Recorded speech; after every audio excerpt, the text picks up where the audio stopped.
হ্যাঁ আমি বলছি দেশ সম্বন্ধে হিসেবে আমার কাজ হলো কি বলতে কথা বলছেন বলছি একদম মুখ সামনে কথা বলবা। আপনি কামনে সিভিল মুখ সামনে কথা বলবা বলছি। আপনি বলছেন না ফালতু কথা। আপনি কথা বলবেন দেশে তুমি কে এখানে? তুমি কে? তুমি কে? তুমি কে এখানে? তুমি সীমান্তে কে? তুমি কে এখানে? এখানে দেশের কথা বলবে বিজেপি কথা বলবে। তুমি কথা বলো কেন? আমাদের জমি তো কি হইছে? তুমি কে? ল্যান্ডের লোক তো কি আপনার বিয়ে চলছে না? বলছে তোমাকে শুনে সীমানা আসলে অনুমতি দিতে কে এখানে? আমরা কিছু বলছি না কেন তুমি এই কথা বলো কেন? যে তুমি কে মানে তুমি কে এটা বলো। হ্যাঁ লাইন তো আপনি বলছেন। আপনি অবশ্যই যে কার এতে দাঁড়িয়ে আছি আমরা। আমি আপনার ভূমিতে গেছি।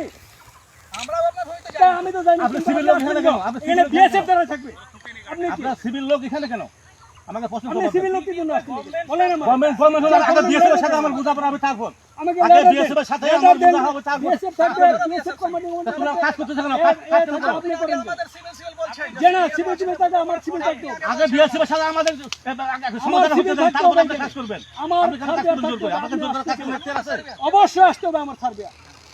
তাহলে আপনি আমার সার্বিয়া দরকার নাই। আপনার আমার কথা বিএসএফ এর সাথে আগে আমাদের এটা বিএসএফ কোম্পানি তারপর একটু পতাকা পতাকা এই শুনেন স্যার কি কয়? স্যার কি কয়? স্যার চুপচাপ কি শুনেন?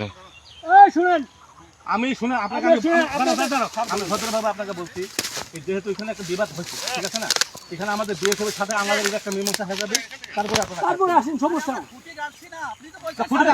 ওটা কি তাহলে ওইটা কি? না না খুঁটি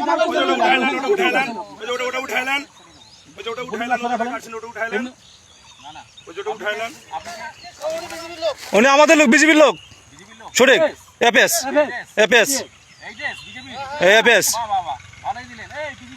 হ্যাঁ হ্যাঁ সমস্যা কি ওরা জানে ওই যে সই ফুটাইতেছে ও ঠিকই জানে যে আমি কে। আবার কেন এই ভাই মুখ খারাপ করলেন আপনি মুখ খারাপ করলেন কিসের জন্য ভাই? আপনি মুখ খারাপ করবেন আপনি মুখ খারাপ করলেন কিসের জন্য আমি বলছি ভাই? আপনি মুখ খারাপ করলেন কিসের জন্য? আপনি এখানে আপনি মুখ খারাপ করবেন না বলছি আপনি কে আমরা কে চিনি না আমি চিনি আমার ইউনিফর্মধারী বিএসএফ কে চিনি আমি আপনাকে চিনি অবশ্যই তোরা ওরে কে তোমার আইডি তুমি কে তোমার কাছে পরিচয় দাও তুমি কে তোমার কাছে পরিচয় দিতে হবে এই দাদা আপনি ক্যাম্প কমান্ডারকে বাতান আপনার ক্যাম্প তোমার কাছে পরিচয় দিতে তুমি কে যান বিজেপি বর্ডারে কিছু হতে হলে বিএসএফ বিজেপি থাকবে বিজেপি থাকবে আমি বারবার বলে গেলাম যে আপনারা এমনি হয়তো মামে যেতে কিন্তু খুঁটি লাগাবেন না তারপরে জোর করে কেন খুঁটিগুলো লাগাচ্ছেন কি আমাদের পছন্দ হয় না নাকি